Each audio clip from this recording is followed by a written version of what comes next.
Bonjour et bienvenue dans un nouvel épisode du podcast J'ai un truc à dire. On se retrouve aujourd'hui dans l'avant-dernier épisode des Podmas du calendrier de l'avant du podcast J'ai un truc à dire. On est le 21 décembre et donc on est jeudi. Et samedi, le 23 décembre, ce sera le dernier épisode des Podmas. Je suis un peu triste et en même temps, je suis contente que ça se termine et j'ai hâte de repartir sur des formats un peu plus longs avec des sujets un peu plus développés et un peu plus de ma réflexion, quoi. Vous voyez ce que je veux dire.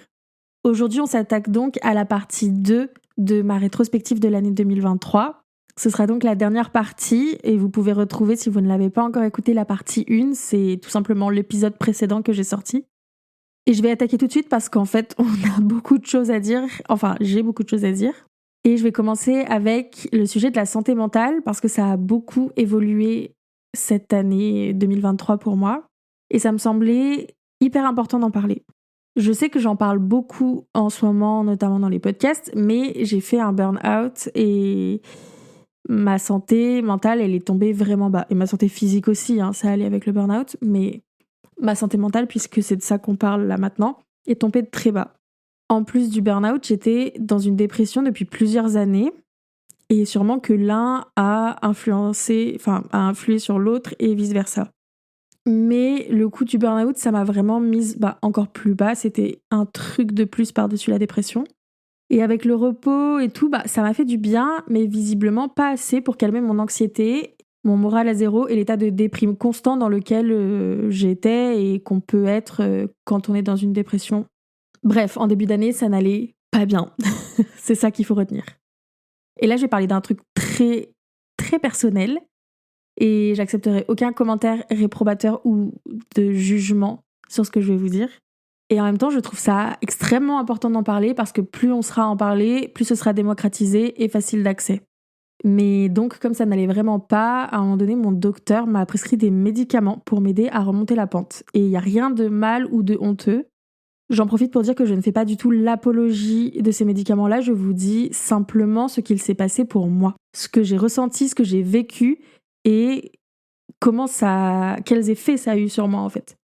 Et personnellement, avant qu'elle m'en parle, je n'osais pas y penser. Je pensais que c'était vraiment pas pour moi et que c'était seulement pour les cas les plus difficiles, entre guillemets, les gens qui allaient vraiment beaucoup plus mal que moi. Mais l'exemple qu'elle m'avait donné, c'était que quand on a mal à la jambe, on va pas hésiter à prendre une béquille pour marcher, pour mieux marcher même, et soulager la jambe pendant le temps qu'elle guérisse. Et les antidépresseurs, il faut penser que en fait, ça fonctionne de la même manière, mais pour la santé mentale. Et voilà, bref, j'irai pas plus loin, mais ce que je peux dire, c'est que ça m'a permis de revoir la lumière au bout du tunnel.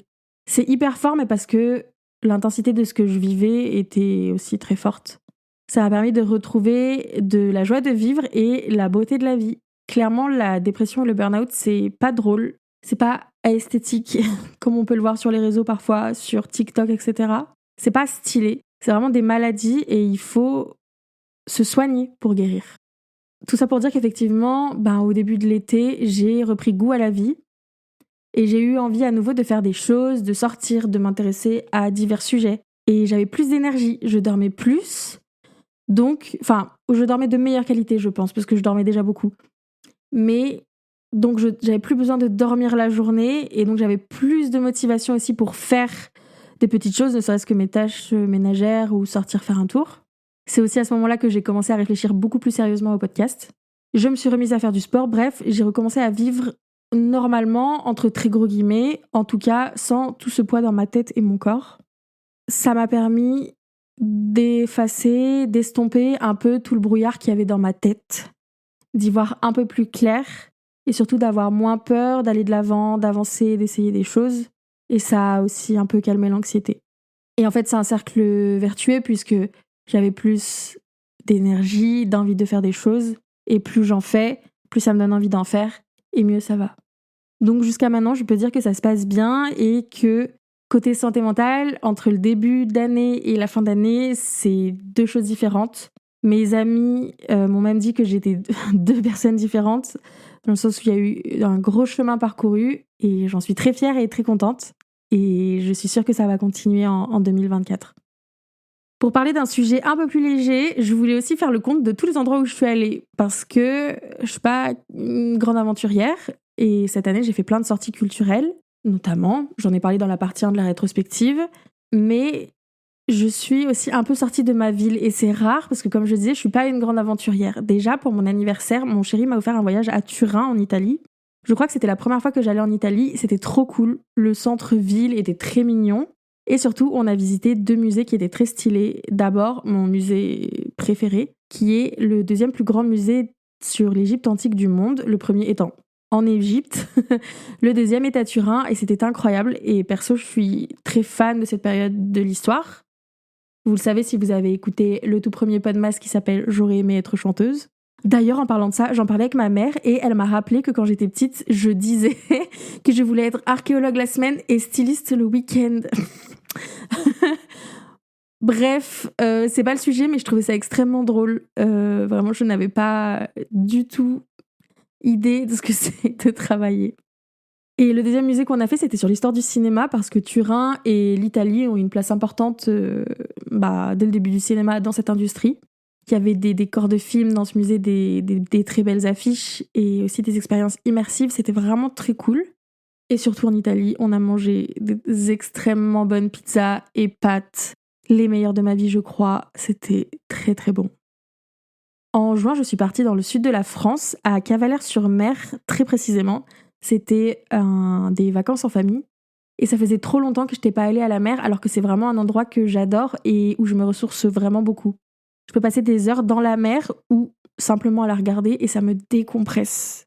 Clairement, après le burn-out, c'était parfait pour me changer les idées. Vive la mer, vive le sud, la Côte d'Azur et la Méditerranée. Et enfin, début septembre, je suis retournée à Disneyland Paris pour la 2e fois de ma vie. C'était trop cool. J'ai pu visiter le nouveau coin Avengers Campus et j'ai même eu une photo avec Loki, MDR. Alors oui, si vous avez écouté mon épisode sur les célèbres crushs, vous connaissez ma passion pour Loki et notamment Tom Hiddleston, l'acteur qui incarne Loki dans le Marvel Cinematic Universe. Bon, là, c'était pas Tom Hiddleston, hein. Mais j'ai pas hésité à me faufiler parmi les enfants pour avoir une photo avec l'acteur qui incarne Loki sur le parc. Et cette photo est vraiment immonde puisqu'il y a absolument tous les enfants autour de moi qui me regardent de façon très jalouse, enfin en mode qu'est-ce qu'elle fout là, celle-là. Et en plus, on s'est pas très bien compris avec Loki. Enfin, moi, je lui disais « Salut, s'il te plaît, on peut faire une photo et tout ». Et lui, il entendait pas bien parce qu'il y avait tellement de monde qui criait autour, qui me disait « Tu n'as pas dit s'il te plaît, il faut dire... Enfin, il faut être poli, je sais pas quoi ». Et du coup, il arrêtait pas de me tourner le dos et j'ai dû passer pour une giga forceuse. Mais j'ai eu ma photo. Comme la première fois, j'ai adoré être à Disneyland. Ça m'a ramenée en enfance et le temps d'un week-end, j'oublie le reste et ça me fait rêver. Et en fait, je crois que c'est tout ce qui compte.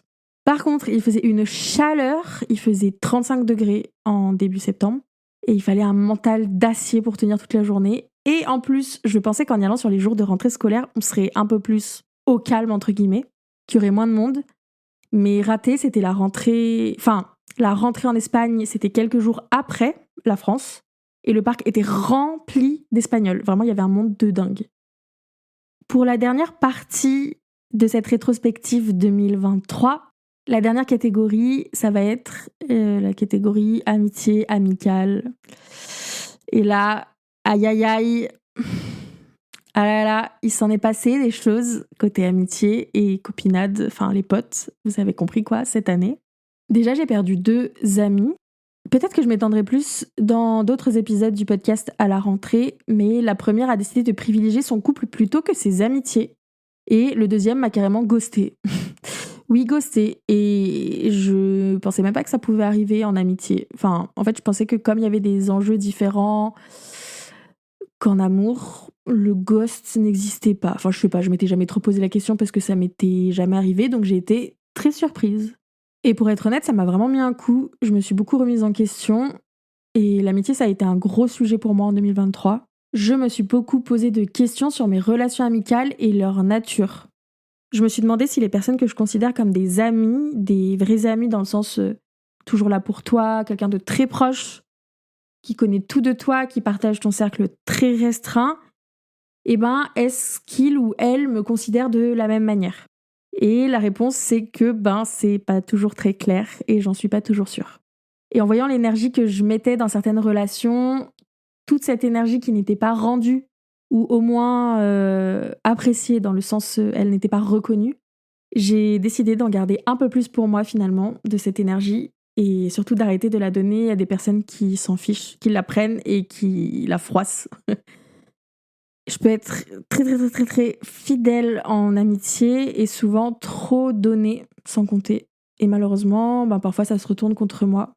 La perte de ces 2 amitiés-là dont je parlais juste avant, ça m'a vraiment profondément marquée. Je fais encore le deuil de ces relations et j'ai l'impression d'avoir vécu une rupture amoureuse. Enfin, c'est la même intensité, presque. Mais je pense qu'on en reparlera dans un autre épisode du podcast. Mais sinon aussi côté amitié, pour le un peu plus positif, j'ai appris à moins attendre des autres. Ça aussi, j'en ai fait un épisode de podcast. Et ça m'a fait du bien, ça m'a vraiment permis de consolider des relations avec certaines personnes.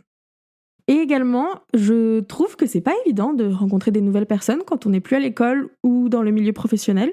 Mais cette année, du coup, je me suis inscrite à la danse et j'ai rencontré une nouvelle copine avec qui je me suis bien entendue dès la première minute.